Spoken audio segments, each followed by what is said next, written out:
And we can go ahead and get started so we don't lose any time. Hi, everyone. Thank you for joining Jalia's book talk with author Peter Martin. I'm going to give a quick introduction of our moderator today, Professor Backer, and our author today, Peter Martin, and then I will turn it over to them. So Professor Backer is the W. Richard and Mary Eshelman Faculty Scholar, Professor of Law and International Affairs at Pennsylvania State University. He teaches courses in corporate law, corporate social responsibility, and responsible business conduct. He has lectured in Latin America, Europe, Australia, and Asia. In addition to journal articles and contributions to collected multi-authored works, he has published over 100 articles and book chapters in journals in the US, Latin Americas, China, and Europe. His short essays may be found on his blog site, Law at the End of the Day. Peter Martin is Bloomberg's defense policy and intelligence reporter in Washington, D.C., and author of China's Civilian Army, The Making of Wolf Warrior Diplomacy. He was previously based in Beijing, where he wrote extensively on escalating tensions in the US-China relationship and reported from China's border with North Korea and its far western region of Xinjiang.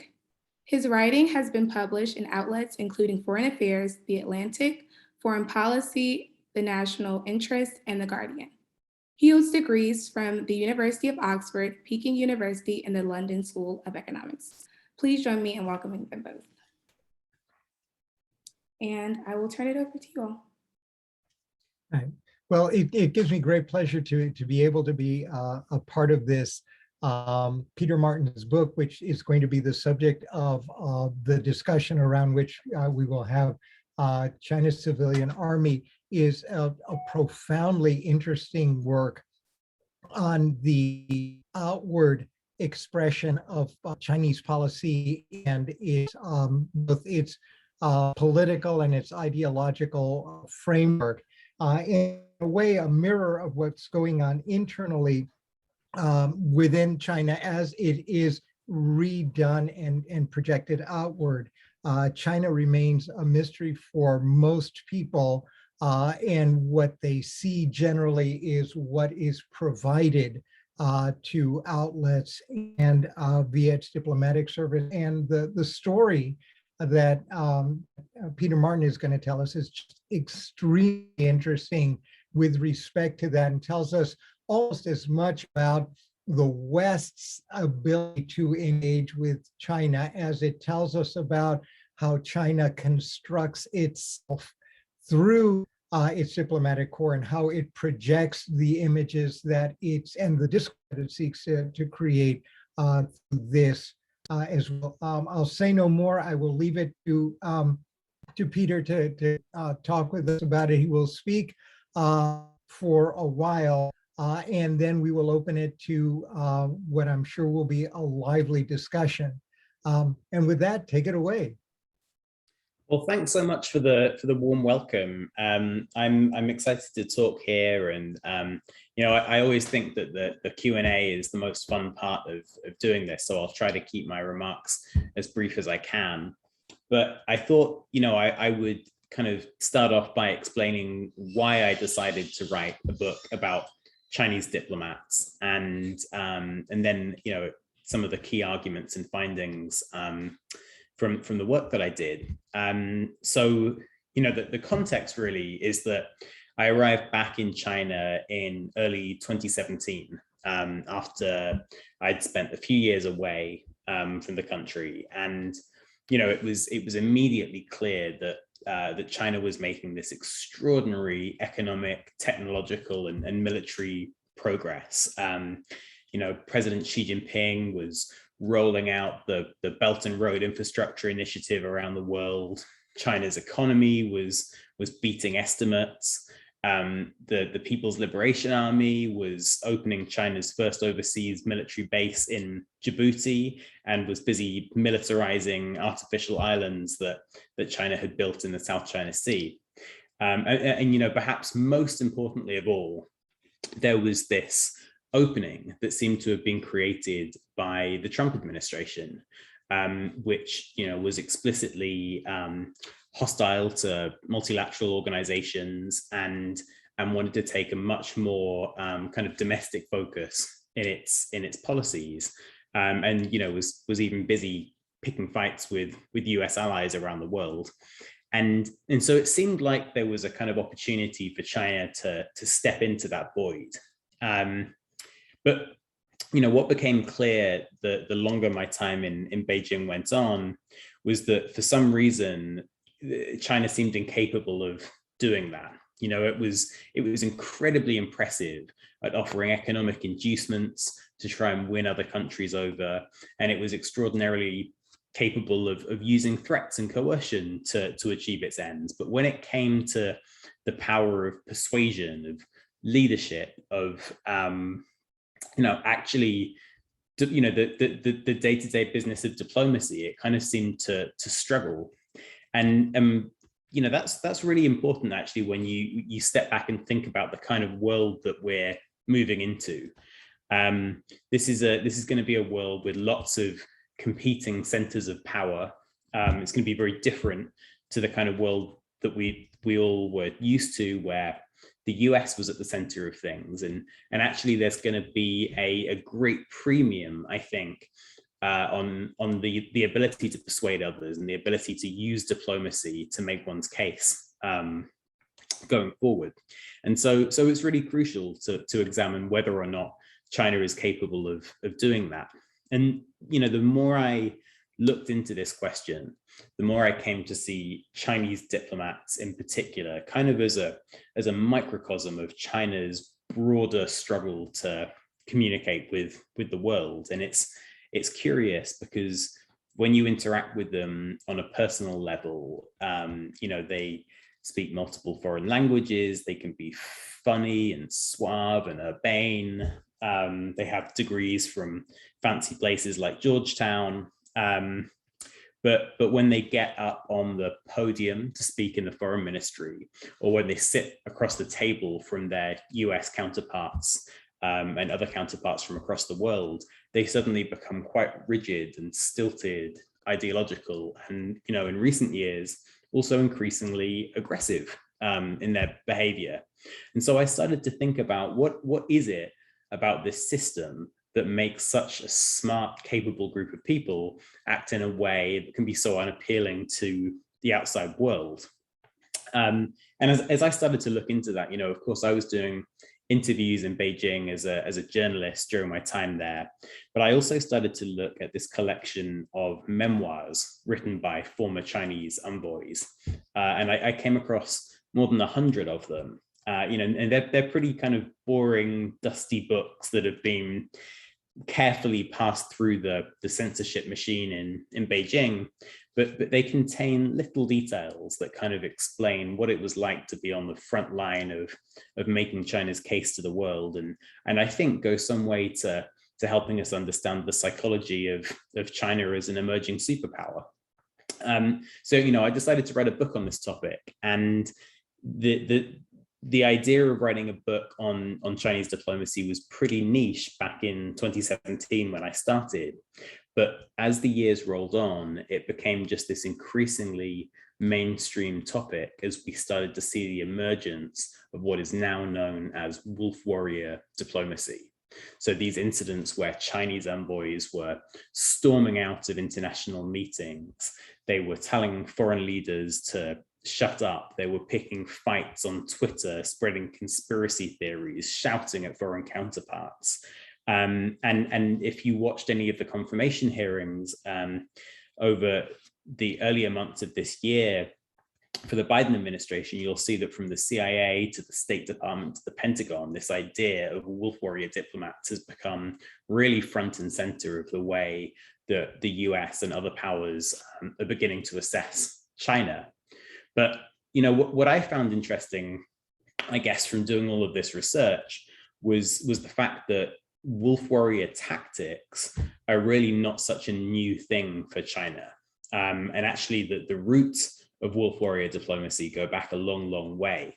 So when the People's Republic of China was founded in 1949, it basically had no diplomats to speak of. The few nationalist diplomats from the government that the communists had just kicked out. The few of them who stayed behind were quickly sidelined because the new communist government believed that they were too ideologically impure to represent the government of China. And this new regime faced a kind of paradoxical challenge. On the one hand, this was a government composed of people who had spent the last few decades as an underground, armed political movement, always on the run, always fearful of outside enemies, and who understood that their hold on power was pretty tenuous at the beginning, not least because they faced a newly anti-communist United States in the early years of the Cold War, and they faced a rival government on Taiwan, which claimed that it should be ruling China in the CCP's place. So there was that kind of paranoid side to the government that came in, but at the same time, there was this deep and crucial need to communicate with the outside world, to win friends, to build influence, and to establish the Chinese Communist Party as the legitimate ruler of China. And so kind of square that circle, Zhou Enlai, who was really the founding father of Chinese diplomacy and Communist China's first foreign minister, he came up with this idea that Chinese diplomats would think and act like the People's Liberation Army in civilian clothing. So they would emulate the behavior of the fighting force that had propelled them to power in China's revolution. And what Zhou meant by that was that Chinese diplomats would be unfailingly loyal to the Communist Party, that they would be disciplined to a fault, and that they would display what he called a fighting spirit as they engaged with the outside world, and especially if they were ever challenged on their views and opinions. And so with that kind of militaristic, martial ethos came a bunch of behaviors which were really distinctive to Chinese diplomacy. And, they were visible in 1949, and many of them are still visible right up until today. So Chinese diplomats will typically stick incredibly closely to talking points when they speak to foreigners, even if those talking points don't resonate with the people across the table. They will move around in pairs in order to keep tabs on each other. They will oftentimes shout at foreign counterparts when they feel cornered or worried about looking insufficiently tough back home. And they are willing to elevate even the smallest slights or insults into major international incidents because they worry that they may be judged as disloyal back home if they fail to do so. And so this approach led to displays of what we would now call wolf warrior diplomacy right from the outset. So in 1950, this veteran revolutionary Communist Party member called Wu Xiuquan, who was one of China's early diplomats, he led a delegation to the United Nations in New York.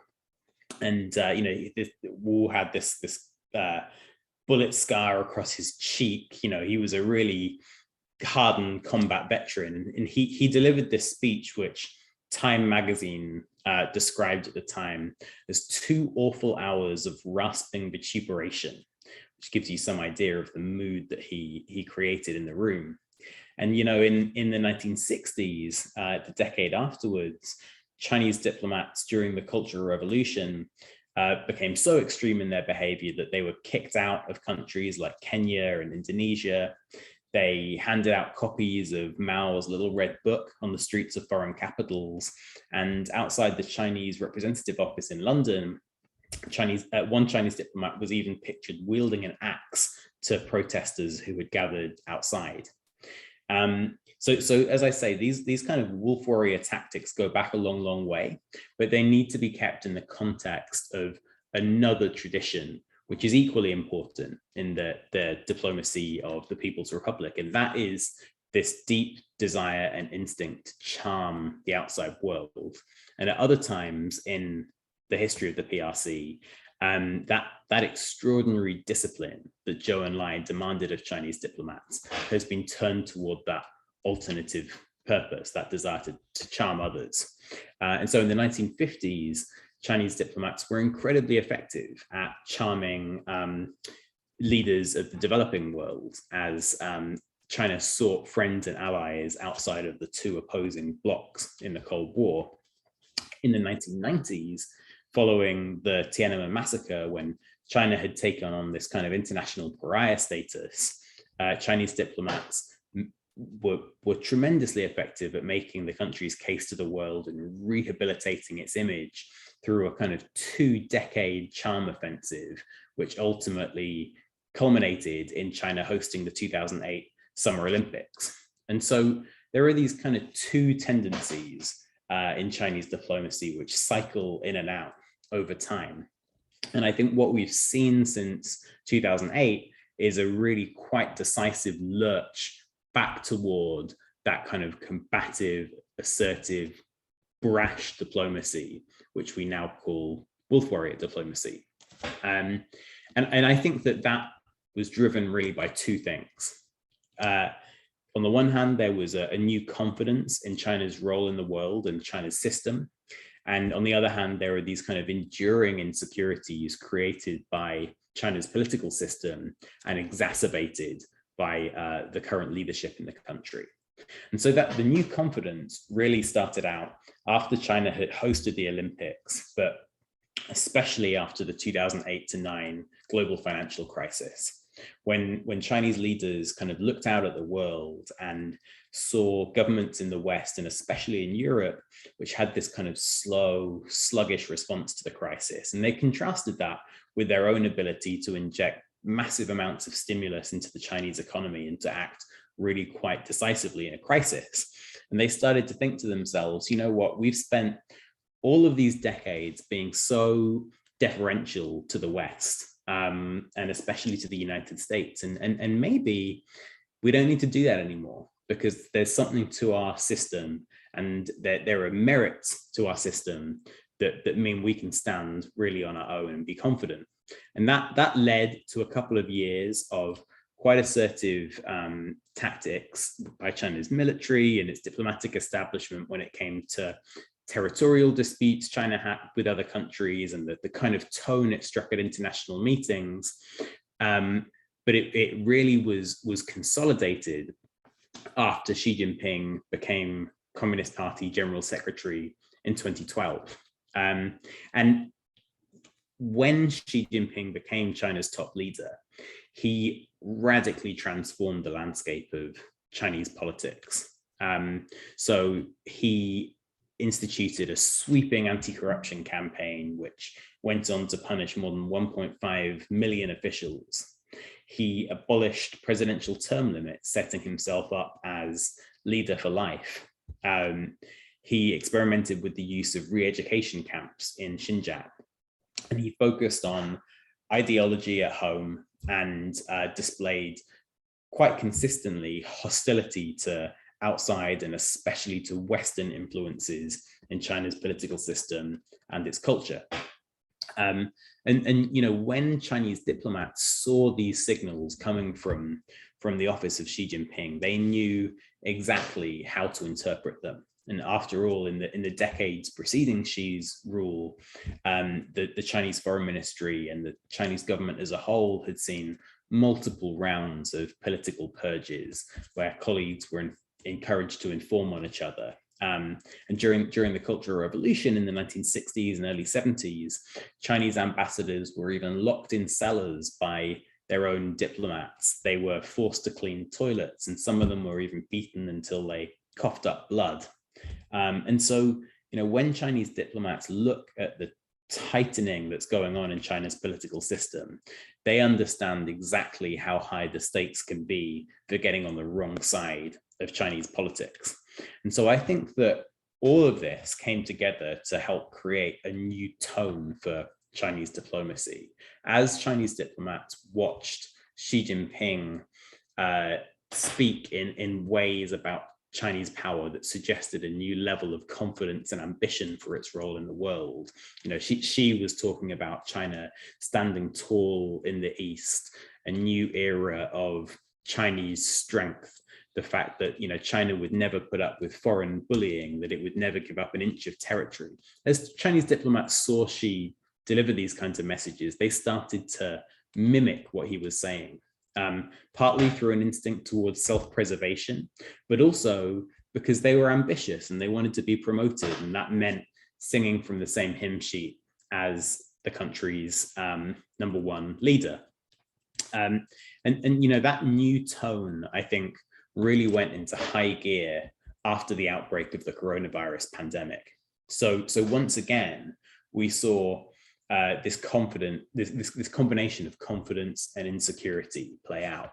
Confidence because the Chinese government had, you know, clearly been more effective than many Western European and North American governments when it came to curbing the outbreak of the virus, but also insecurity because China was being criticized all over the world for its role in the very initial origins of COVID-19. And so the result was this series of outbursts that I mentioned at the outset, which were apparently all cheered on by Xi Jinping, who even issued a handwritten note to China's foreign ministry calling for more fighting spirit from Chinese diplomats. And you know, we've seen diplomats, including figures like current foreign ministry spokesman Zhou Enlai, who has kind of become a poster child for this new type of wolf warrior diplomacy. And you know, Zhou was this relatively obscure figure who was posted to China's embassy in Islamabad. And he got himself into a Twitter spat with former National Security Advisor Susan Rice, which kind of sent him rocketing to domestic stardom in China and saw him appointed to the role of foreign ministry spokesman, making him one of the most high-profile representatives of Chinese government in the world. And Zhao promoted a conspiracy theory on Twitter in early 2020, which suggested that the US Army had deliberately spread COVID-19 in Wuhan and started the pandemic. And of course, that caused a great deal of concern and consternation in the Trump White House. Other diplomats, people like Wei Tongyo, who just left as China's representative in Sweden, was summoned to Sweden's foreign ministry 40 times in the space of 2 years because of the kind of provocative behavior that he displayed. And when he was asked about his behavior by Swedish media, he said that for our friends, we have fine wine, and for our enemies, we have shotguns, which, you know, gives you an idea of how confident he was with the new assertiveness. And, you know, it's important to remember, of course, that not every Chinese diplomat is comfortable with these new kinds of behavior. There are people like Yuan Nansheng, who was China's former consul general in San Francisco, who has warned publicly about a trend toward extreme nationalism in Chinese foreign policy. And even Xi Jinping, China's top leader himself, has warned that China needs to do better when it comes to cultivating a lovable image in the world, which I think is at least a modest recognition that China, and especially Chinese diplomats, have come across as maybe a little bit more frightening than lovable in recent years. But you know, as I said at the outset, anyone who delves into the history of Chinese diplomats will realize that these kinds of wolf warrior tactics that we've seen recently have very, very deep roots and go back an awfully long way. And with that, why don't I pause here and leave time for Q&A, because I'm sure that's going to be a lot of fun. Well, thank you very, very much. This is just fascinating. And I'd like to throw it open to questions from our audience. And if y'all are shy, I've got a couple that we can maybe use to warm things up. So please use the hand raise feature so that we know that you have a question, and then we'll call on you. Anyone?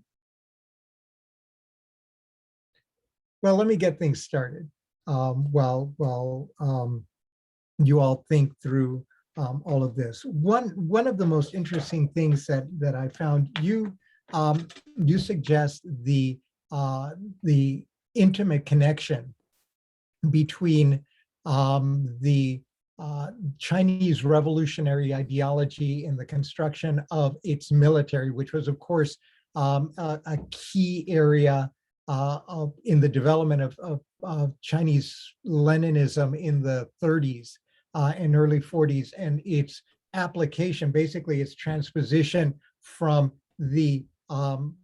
physical military to a military that to campaigns that didn't involve the army. And indeed, there's a long tradition in China with a number of books in which for certain Chinese theorists, especially Leninist theorists, there is only a difference in kind between military, the military preparation of the Chinese vanguard and the traditional military, and its engagement on other fronts with its enemies, both internal and external, and by enemies including competitors and those who are not Chinese vanguard related or friends. So I found that very interesting.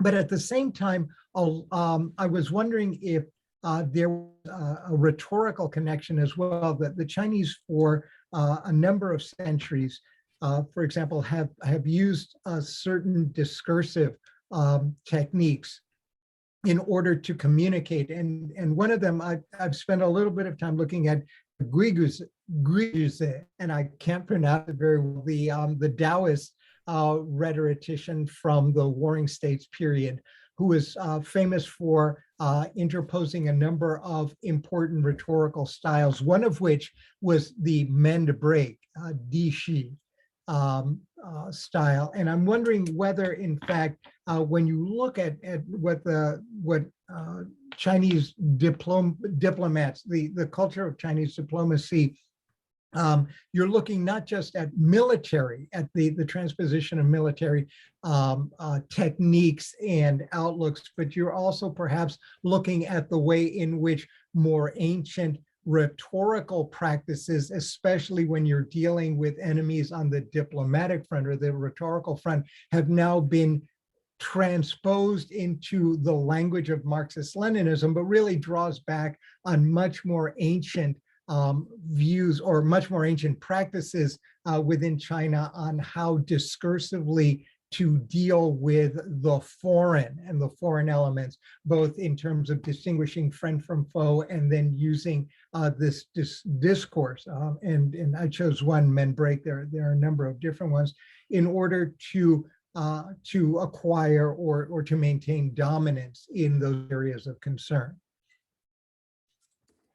Yeah, it's a fascinating question, and I feel like if I start pontificating too much on ancient philosophy, I am going to get very quickly way out of my depth. So I'm going to be very careful and cautious in the way that I answer.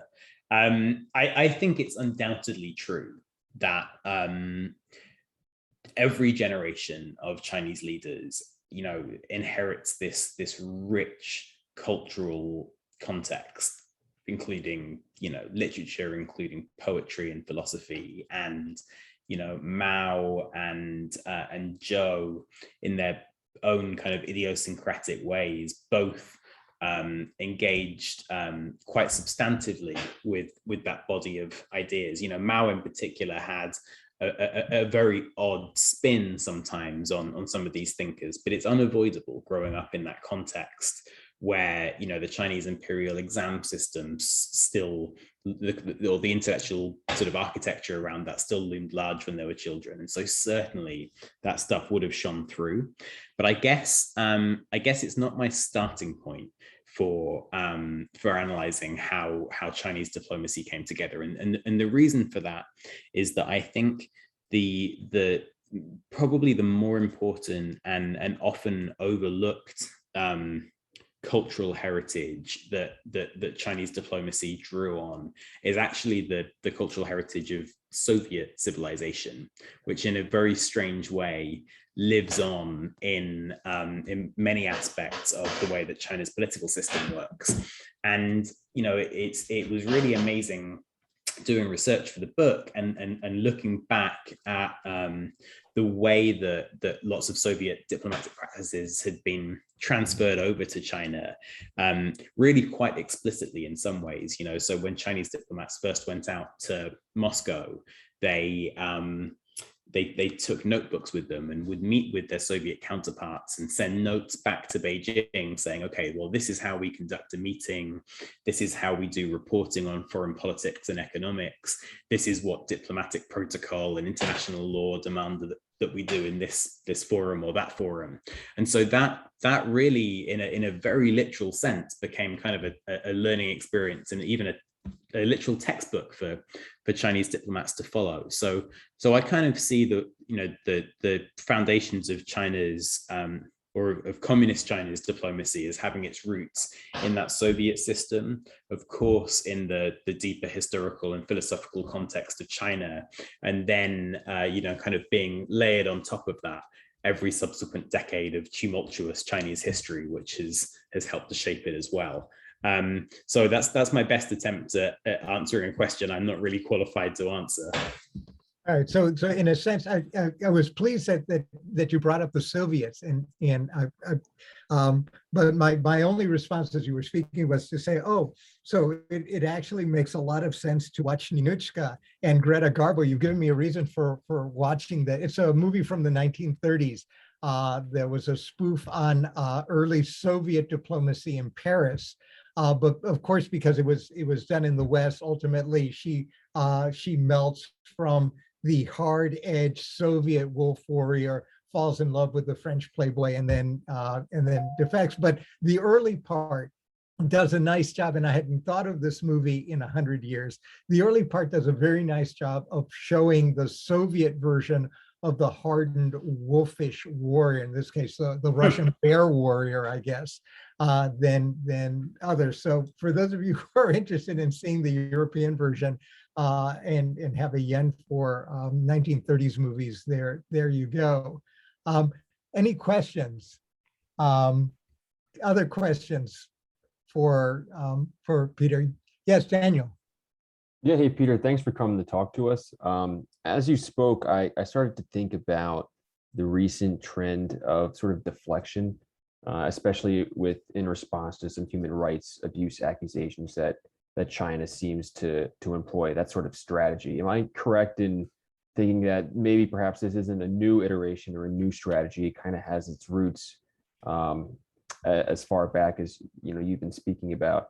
And then kind of as a corollary question, what are some of the deflection tactics they've employed towards other Western like Europe, things of that sort?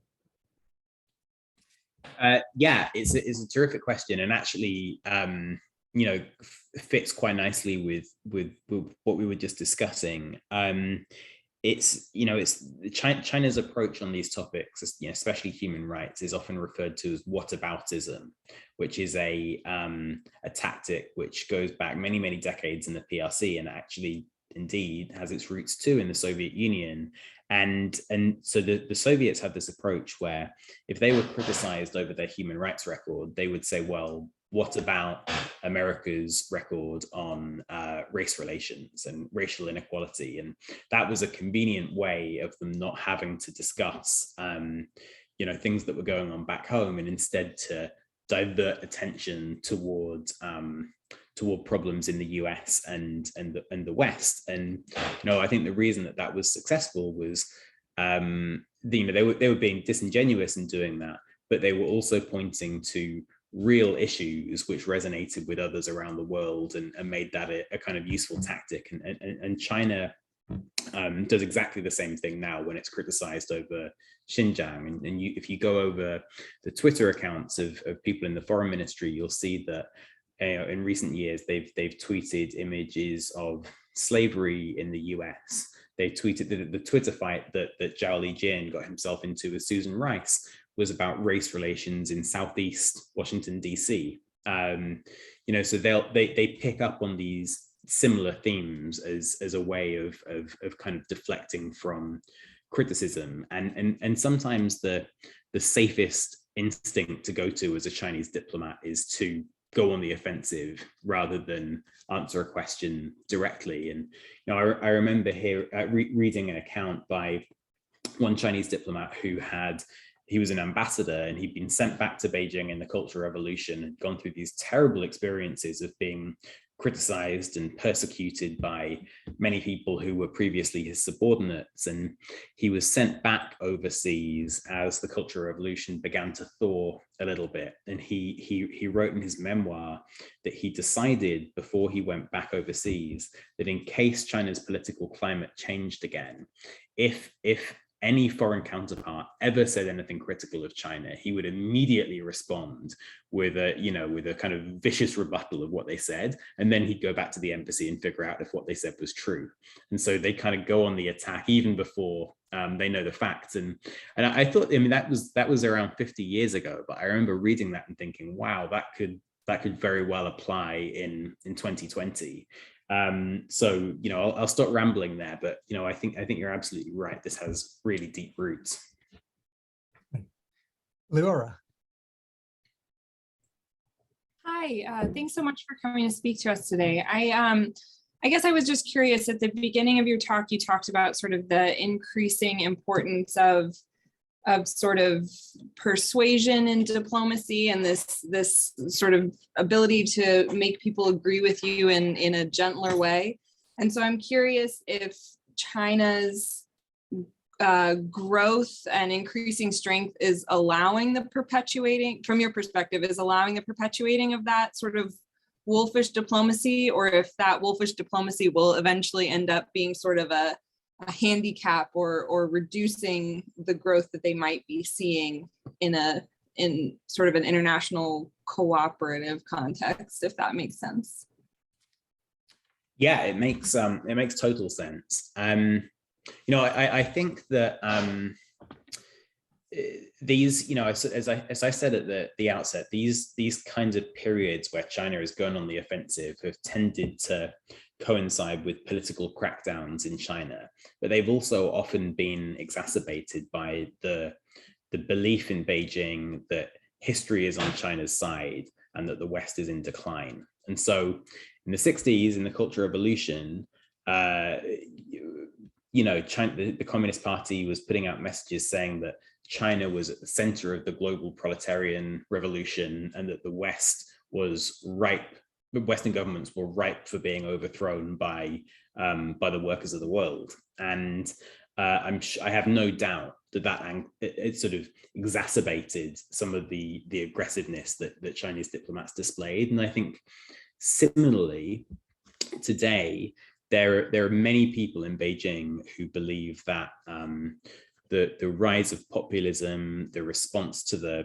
global financial crisis, the way that Western governments have handled the coronavirus pandemic, also portents of deep weaknesses and structural flaws in the way that that democracies function, and that China's model has been validated and vindicated. And I think that also helps to explain why, even in the face of such sustained international backlash, Chinese diplomats haven't sort of changed their tune. And so, I think it's absolutely right to link that to perceptions of China's strength and Western decline. And to your question about whether it's counterproductive and limiting China's ability to make progress, I think absolutely. I think, and these displays are aimed, I think, primarily at domestic audiences. They're not really aimed at international audiences. And even Chinese diplomats themselves, many of them recognize that these tactics are very counterproductive when it comes to winning hearts and minds overseas. But as I said, I guess that's not really the priority that they have at the moment. Skylar. Hi, thanks again for coming to speak with us. I actually want to talk about, you mentioned earlier in your talk about the Belt and Road Initiative, and I got extremely fascinated because that's what I wrote my journal paper about. And I was wondering, now that they're now that China is placing more tentacles internationally, and they're doing it in a pretty strategic and, in my opinion, smart, but I don't agree with the tactics that they're using, way, now a lot of countries are defaulting on these loans that had pretty, dubious tactics to begin with. So I wonder what effect will that have on the diplomacy as because I know that they're probably not going to just call back all the loans, right? So like, what do you think that'll actually mean for these international countries that have been involved, that really wanted to fix up their ports? Yeah, thanks, Skylar. And it's a really important question. And it's kind of interesting because I think at its root, as you sort of suggested, the Belt and Road is actually a really quite a smart strategy on China's part, because it identified this very real need for greater infrastructure spending across the developing world, and it articulated the fact that no one else was stepping up and providing this on terms that really meant much to recipient governments, and it tried to fill that vacuum. But I think in the process, what happened was that China kind of overreached and offered too many loans to too many people, and also started to create this impression that it was engaging in what lots of critics have called debt trap diplomacy. And there's a vigorous debate at the moment about whether debt trap diplomacy is a real phenomenon. And I think there are smart people on both sides of that. But kind of stepping back a little bit, one of the things that the response to this backlash against the Belt and Road showed was that in some cases, in some instances, China is still capable of recalibrating its foreign policy, and so it started to make its approach to the Belt and Road a little bit more modest than it had been in the past, and to try to address concerns that others had raised, whether those were environmental or they were about debt trap diplomacy. And so there is this kind of recalibration going on at the moment, and I suspect that at the end of that, we'll see a slightly different version of the Belt and Road to the one that was first rolled out in 2013-14.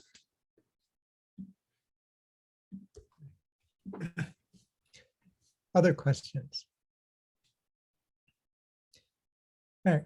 While you're all thinking, I've got another one for you, Peter, but I won't take you back to the warring states period this time. Move you up a little further. One of the things that I notice from time to time, and maybe you can help me think about whether I'm really noticing this or it's my imagination, is that there's a modulation in the way in which wolfish diplomacy is expressed as a function of the extent to which the person that they're talking to either understands or uses the language of Chinese Marxist-Leninism when they are engaging with or confronting Chinese diplomats. And so the response from the diplomats will be different, both in tone and character, if one is engaging them effectively from a Leninist left than if one is engaging them from the usual discourse of liberal democratic or developing states. And I don't know if there was anything in your research or anything in what you saw, what you've seen in terms of the diplomatic culture that would suggest that indeed there are these modulations.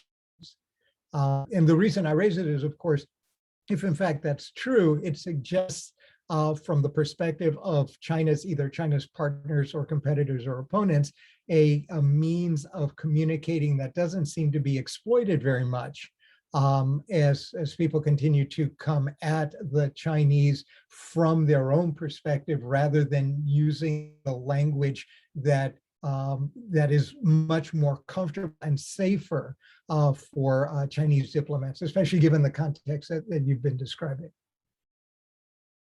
Yeah, so I'm going to have to think a little bit more about how Marxist-Leninism plays into it.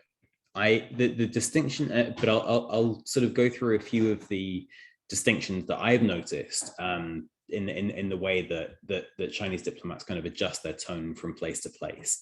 The one that really strikes me, which kind of cuts across both left and right, is that wolf warrior diplomacy seems to be quite effective, perhaps most effective, when it comes to populist leaders, whether those are populists to the left or populists to the right. So it seems to have really struck a chord, with Putin's Russia, the leadership of Putin's Russia. It seems to have resonated pretty well with Viktor Orban's Hungary, to some extent with President Duterte in the Philippines. And those leaders kind of straddle left and right, but they're all populists, and they all have this deep sense of grievance with political elites, but especially with political elites in the United States. So that's kind of one shade that I've noticed. The other two sort of differentiators, I think, are whether or not a country is part of the developing world. On the whole, China's tone seems to be a bit softer toward developing countries. And it's so I can think of almost no examples of wolf warrior diplomacy in Africa, for example. There was China's former envoy in South Africa issued some pretty curt statements about the US, but he, as far as I understand, he never engaged in the similar tactics toward South African leaders. So that's one big difference. There are a billion people in India who have been quite offended by wolf warrior diplomacy, but we're talking in broad brushstrokes. So, Right. so that's one. And the other one I sort of hinted at a little bit earlier, which is this, Chinese perceptions of how powerful countries outside their borders are. So if you talk to people in Washington, you get this impression that wolf warrior diplomacy had been largely directed toward the United States because people are all wound up about it. And in fact, that's really not the case. I would suggest that China's tone toward the US has been far more carefully calibrated and cautious than China's tone toward Canada, France, Britain, especially Australia, because those are countries where the costs of upsetting people aren't very high for China, because China is much, much more powerful than those nations. But there is still, despite these sort of predictions of US decline, there is still a great deal of just respect in the Chinese political system for the sheer size of the US economy and the power of its military. And that means that Chinese envoys tend to be a little bit more cautious when they engage with the US. So as I said, I'm going to have to think a little bit about the Marxist-Leninist point, but it kind of overlays a little bit on some of those other distinctions, I think. Right. So for example, in Geneva, there was a couple of occasions, for example, when the discussion was in terms of Chinese violations of human rights, you would have extraordinary pushbacks when it was described in terms of failures to apply correctly the Chinese Communist Party's political line. The pushback was less because it was hard to there was no playbook for responding to that. Everyone is prepared to deal with the traditional criticisms from out of liberal democratic or Western discourse or development discourse, but no one is prepared for people outside of China to then turn back the Leninists. So, for example, the failures in Chinese policy as contrary to the overcoming of the current principal contradiction, which is the need to better spread the fruits of economic progress, right? A kind of equal, the kind of equal rights things which you could apply to various regions of China.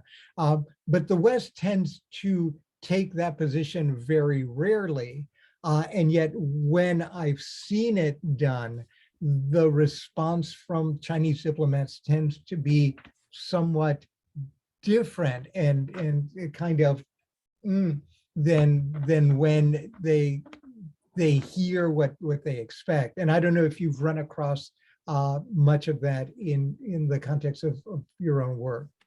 Yeah, you know, and I think it's a really important insight, actually. And you know, it's easy to lose sight of the fact when there's so much controversy surrounding the way that Chinese diplomats act, that they actually do have some pretty good messages on some points. And I think that this idea of China putting development first, and you know, it's something that they've pushed at the United Nations, the idea that the right to develop is a human right alongside, you know, freedom of speech and all of these other areas that we would usually think about.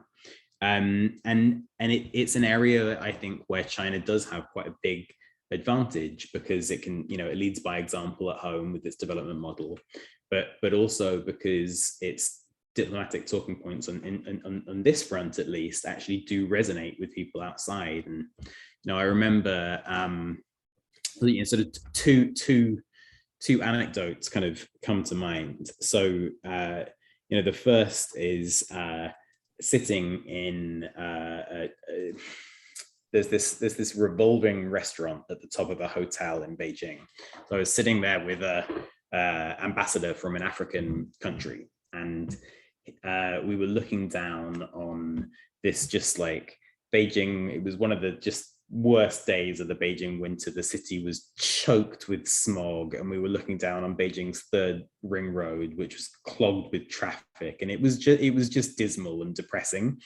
And this African ambassador said to me, he sort of pointed out the window and pointed down at the congested road, and he said, "See, this is what we want for our country." And I was really struck, because it's like, oh, well, this is the last thing I want for my country, and this looks terrible.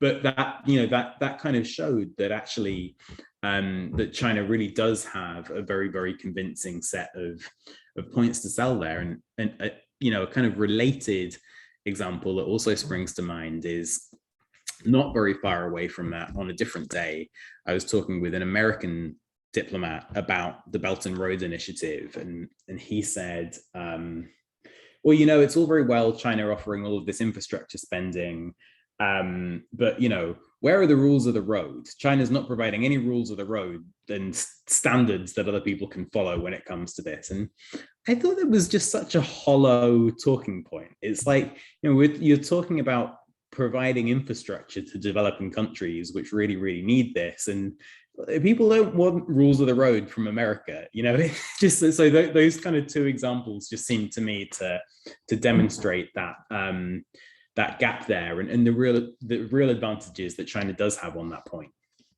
Okay, no, and you really saw it in building on that. You really saw it, for example, with the development of the Chinese position with respect to Hong Kong, where they were pushing the prosperity and stability line, which then resonated tremendously with developing states. And again, the notion that diplomacy was a way of distinguishing between friends and enemies, dealing with friends kindly and then enemies forcefully, but that focus on prosperity and stability, as opposed to what much more advanced economies in Europe and North America tend to worry about more, tends to suggest exactly what you're pointing out, that in fact what winds up happening is that the wolfiness resonates among the audience, which is usually the developing states, targeted very carefully to second-tier OECD states, and then creating a kind of theater in which the fractures within the non-Chinese world itself can be used to advantage. But yeah, it's all there too. The anecdote with the African ambassador and the American diplomat just nicely summarized this. But we got a question from Skylar. So just a quick one, because I quickly saw this. I was reading something about now the Wolf Warrior diplomacy is being moved to Twitter. And I thought that was pretty interesting to even see them working within the social media space. So where do you see that going? Or do you even think that was just like a one-time reaction to coronavirus nonsense? Yeah, another great question, and so with quite a few kind of layers to it, actually. Chinese diplomats took a long time to get themselves on Twitter. Other Chinese government departments, the State Council Information Office, which is part of the propaganda apparatus, was on there. Chinese state media outlets were on Twitter and using it quite a lot, and Chinese diplomats really were pretty late to the show, and now they have arrived in full force. Some of them have hundreds of thousands of followers. Some of them, have very few followers and will tweet just these anodyne pictures of themselves in front of, nature gardens and with pets and things like that. And others are tweeting conspiracy theories and all kinds of things that get foreign audiences very, very upset. But I think what the reason that they've done that is that there is this long-standing and very deep frustration in Beijing with the inability of China to maybe I'll phrase that slightly differently, but the fact that Chinese elites don't feel heard by the outside world. They feel like they have a good set of messages to sell and that no one is willing to listen. And when they put those messages out, this is their narrative, not mine, the Western media distorts that and they just, they can't break free of, and they call it a discourse trap that they found themselves in. So what they want to do in response is cultivate what they call discourse power, by which they mean their ability to make their own case to the world on their own terms. And they see social media as a way of kind of breaking free of Western media and being able to take their message directly to foreign publics. And for Chinese diplomats, so it kind of works on that level, and it has the added advantage that they can show their bosses that they're doing that and advance their careers by kind of performing on the Twitter stage. And so I imagine that it's here to stay, but I do wonder if we'll see kind of a slight recalibration of the way that China approaches Twitter, because something that I've found quite puzzling about wolf warrior tactics on that platform is that Xi Jinping's whole political project is about control, and it's about making sure that the Communist Party is able to realize its wishes throughout government institutions, civil society, businesses, universities, you name it. Xi Jinping wants it controlled by the party. And so the idea that for example, I talked about Zhou Enlai spreading the COVID-19 conspiracy.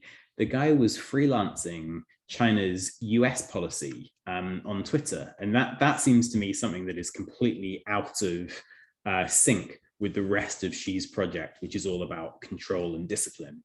So I do wonder if we'll see, I think the Twitter presence is here to stay, but I think there'll probably be a little bit of tweaking in the way that it's delivered, and maybe a little bit more sort of consistency and rigor in the way it's done. And actually at University College Dublin at the moment, there's a really interesting study going on where researchers are looking at the tweets of Chinese diplomats before and after those remarks I talked about earlier by Xi Jinping, where he said that China needs to cultivate a more lovable image. So I think that once those researchers are done, we'll all have a much better idea of whether that really made any difference to Chinese diplomats' Twitter presence. Perfect. And if I can ask one last question, implicit in what you've been suggesting, and certainly since the time of Zhou Enlai and the militarization, has also been the notion of rectification coming out from the 40s. To what extent did you see or find, either overtly or covertly, the direct role of, for example, the supervision and disciplinary committees, the disciplinary structures of the party overseeing, and rather than the foreign ministry itself, the apparatus of the party as the organ that against which the calibration of the wolfiness of warriordom would be measured and assessed? Yeah, it's really important, and it's a really insightful point. the Communist Party plays this kind of strange role, right? Like the Chinese government is set up on the surface to look like, if you just looked at the org chart of the government, to some extent, it looks like the org chart of a democratic country. There's a legislature, and there's a cabinet, and there are cabinet departments, which look a lot like their foreign counterparts. And if you were only given that org chart and never saw how the Communist Party apparatus interacts with it, you might be forgiven for thinking that the Chinese government functions just like ours, but it doesn't. And that's true of the government as a whole, and it's true of the foreign ministry too. One of the things that people often say about the People's Liberation Army is that it's not a state army, it's a party army, and that it serves the Communist Party directly. And that's kind of true with the foreign ministry as well. Virtually every senior foreign ministry official is a Communist Party member. There is a very powerful individual who is arguably number 2 in the ministry, the party secretary, who under Xi Jinping has been plucked from outside the foreign ministry, from the party organization, has been kind of placed in that position and given a little bit more power. And then within Chinese embassies overseas, the ambassador usually acts in the role of party secretary.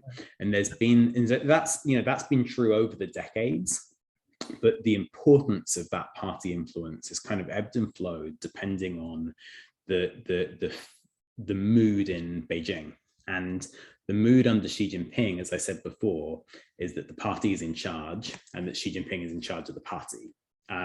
So we've seen, I was talking to one former Chinese diplomat about this, who said that in the 2000s, party meetings in embassies overseas were kind of social clubs. You get together and drink and eat a bit with your friends, and you might go on a picnic for families, and there wasn't very much political content. And now they conduct these structured Marxist criticism and self-criticism sessions.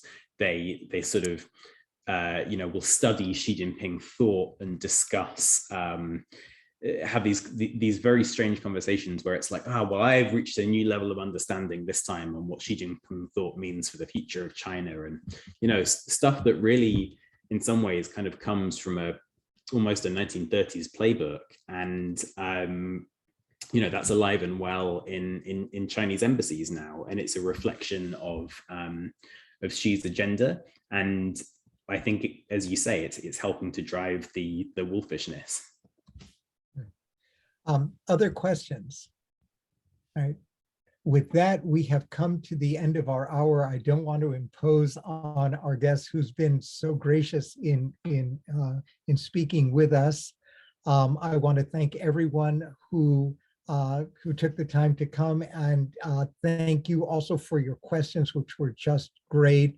And of course, I want to thank Peter for just a marvelous hour talking about his book and in answering our questions.